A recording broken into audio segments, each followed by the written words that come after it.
Just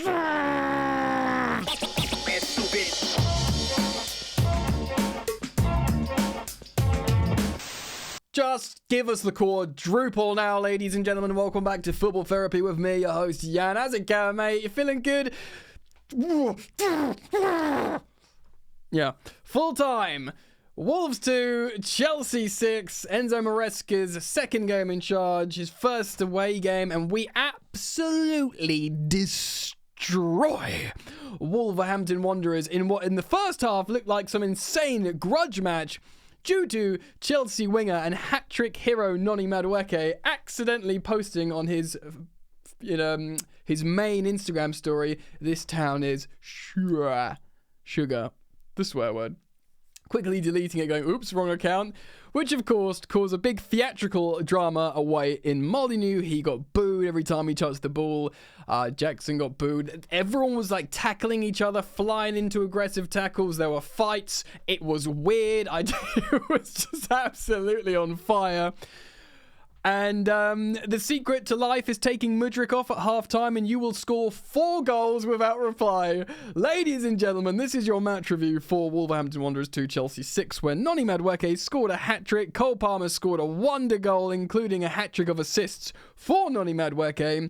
Nico Jackson got a goal and an assist. And both the Portuguese new signings come off the bench in Neto and Joao Felix to combine for a goal themselves. Oh, Chelsea got so many players, they can't keep everyone happy. Everyone friggin' looked ruddy happy here, mate, because everyone got involved. Except Mudryk. We'll speak about that.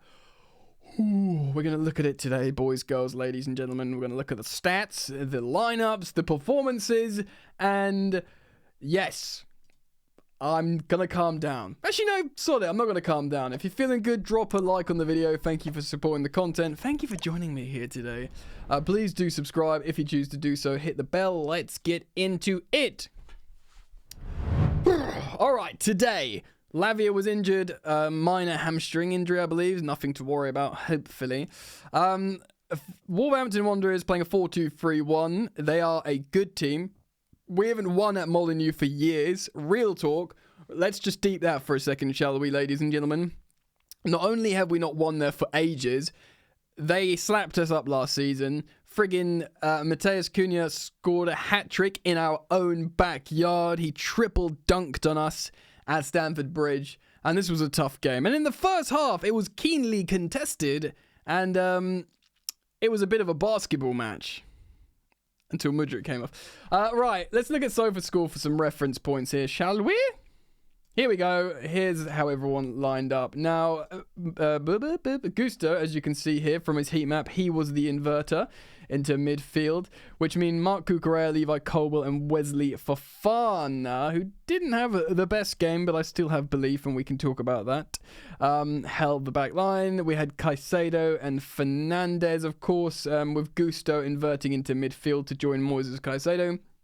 Enzo Fernandez kind of moved a little bit more forwards as that sort of advanced left-sided 8.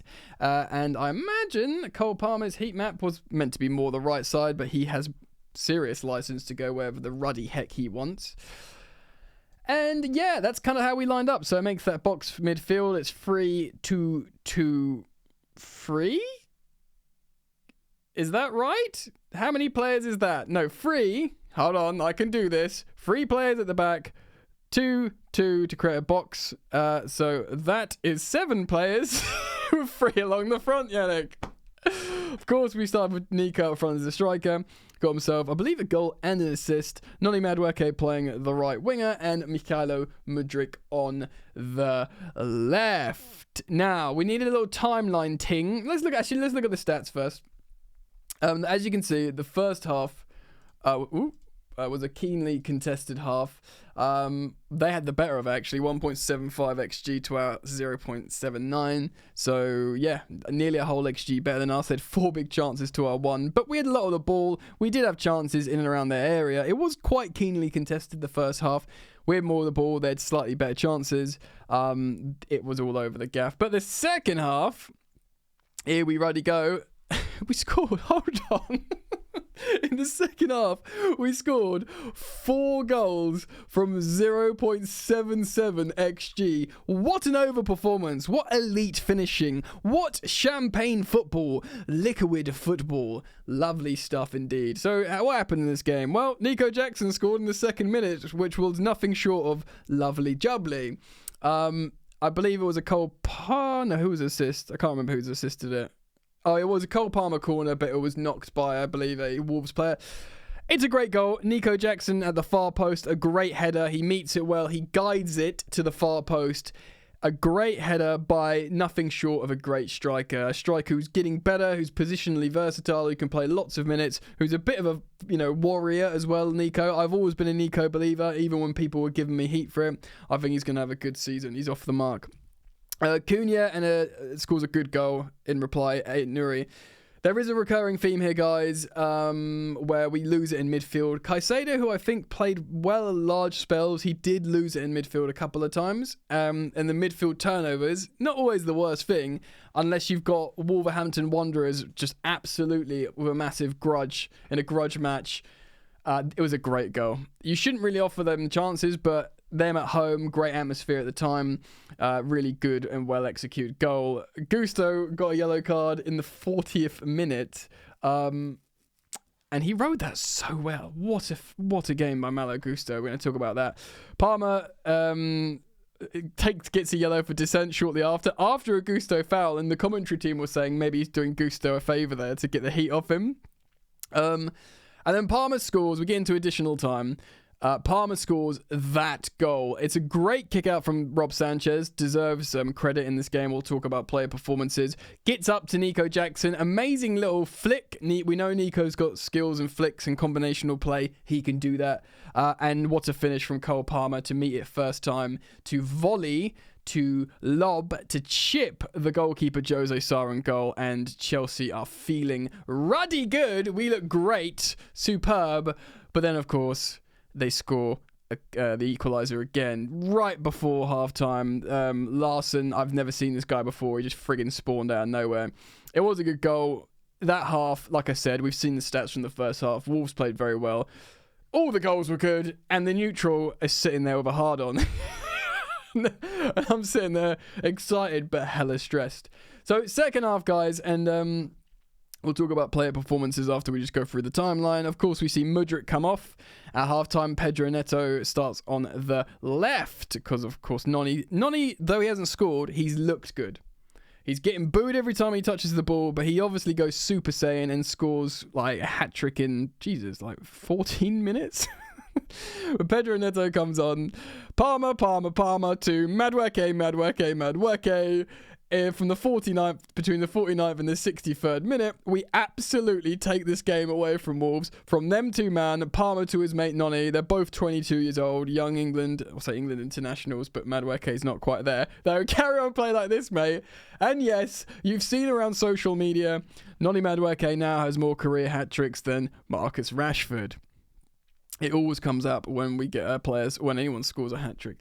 Lots of changes from Wolves, lots of changes from us. We bring on Dewsbury Hall for Caicedo, actually, interestingly.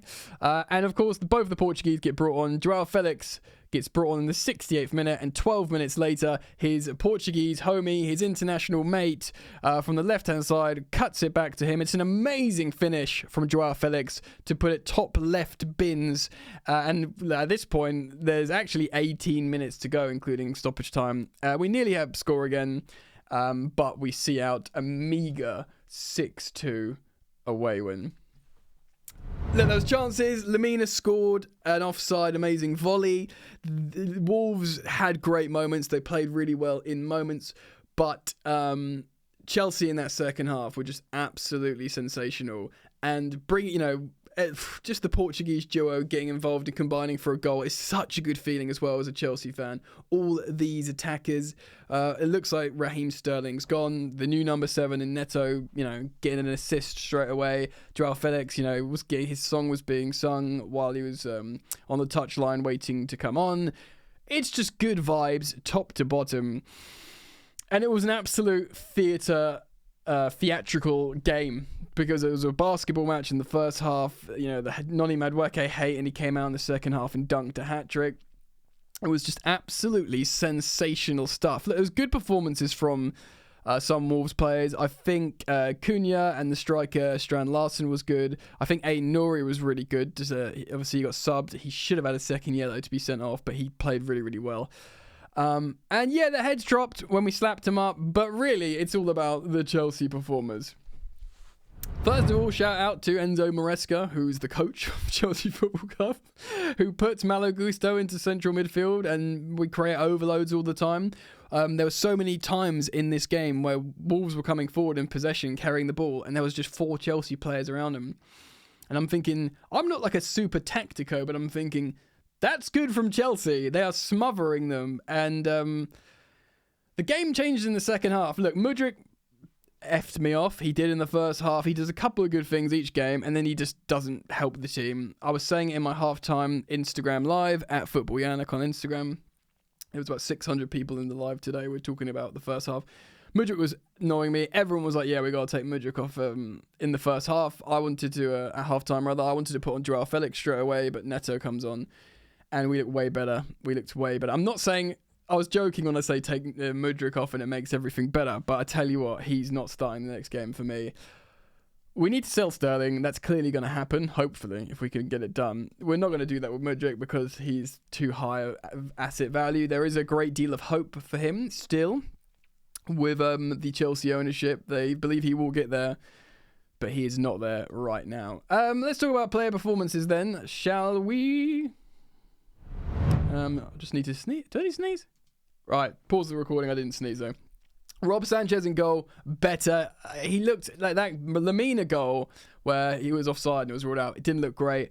Perhaps not great in either goal, but I think he had a good game, especially in passing and contributing to the attack, getting the ball forward appropriately. Of course, we know Enzo Maresca, he said it himself multiple times, the goalkeeper is so important for him. I think he would have looked at what Rob Sanchez did right in this game and been very pleased. And yeah, obviously he's got Philip Jorgensen playing the other competitions, and if Sanchez isn't good enough, Jorgensen will come in. Generally, I know he conceded 2 goals, but I'm pretty darn pleased with Sanchez. Let me know your thoughts. I think the fullbacks, inverted commas, full cap, inverted commas, fullbacks, and then one inverted, of course. Cucurella was great. Obviously, he's like a proper little terrier in this game, getting involved in arguments and tackles, but he was very good. Gusto, I think, was sensational. I think he was so good. He was so good in midfield. He still did conventional right-back stuff getting forward. I think he misplaced one high-profile cutback or cross towards the end of the game. But other than that, I genuinely think he was sensational, Malo Gusto, in that role, helping the team so much, doing so much passing. He rode that yellow card since the 40th minute, and especially a tackle after it as well. He sorted himself out. Colwell's definitely better than Fofana. Colwell, a couple of really good blocks. Fofana, people will talk about Chalobah instead playing there, but look, I want to invest in the Colwell-Fofana long-term partnership. It could be our Gabriel and Saliba, do you know what I mean? They're really complementary profiles in theory. You see good moments from Fofana. I recognise he's not been the best defender in pre-season and at the beginning of this season, but he's not played football for a year, but he's an amazing player. He really, really, really is. So, I'm banking on him to sort of make it click with Colwell. Caicedo and Fernandes. Fernandes catching a little bit of heat from the first half, but both good. Some amazing passes from Fernandes. Moises Caicedo did give the ball away a little bit in midfield, but he was still really good. So I'm pleased with the midfield, especially when it clicked in the second half. Great. Fernandes, great passing. Gets involved. He's really, really, really tenacious, and I like that. Hold on. It's all right. I had to burp. I just downed the coffee, and I didn't want to do that into the microphone. All right. Mudryk, bad. Didn't track back. Only did a couple of positive things, but very frustrating player. Just shouldn't start and needs to be drilled and drilled and drilled. Cole Palmer, absolutely sensational, amazing, wonder goal, hat-trick of assists. Loads of chances as well. What can I say about Cole Palmer? Just amazing. Nico Jackson, really good. I think he got a goal and an assist. Yeah, he got a goal and an assist. 2 goal involvements away from home. Amazing for your centre forward. That's all you can ask for, really. So great. And of course, Noni Madueke, the man of the hour, he scored 3 goals from 0.54 expected goals. So he would look, every single game, we need to get Noni Madueke to chat, breeze. Or to hate on the opposition town if he's going to do that again.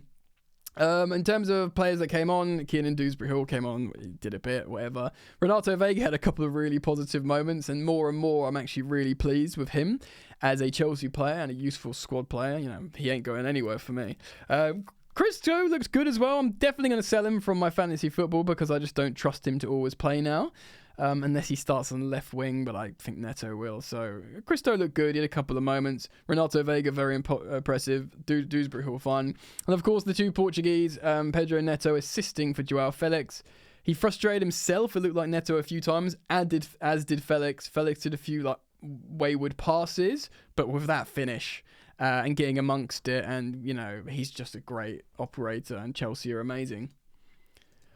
Guys, I'm feeling ruddy good about it all, and why wouldn't you? What a performance in that second half. What a game in the first half for a multitude of reasons, but what a performance in the second half. Chelsea are going to win it all. Get excited. Let me know what you think. Drop a like down below if you enjoy my content, my commentary, and my reactions. Do subscribe. Hit the bell if you choose to. Of course, I'll be meticulously covering Chelsea news until the end of the window and beyond, and every game this season. Let's get to 200,000 subscribers.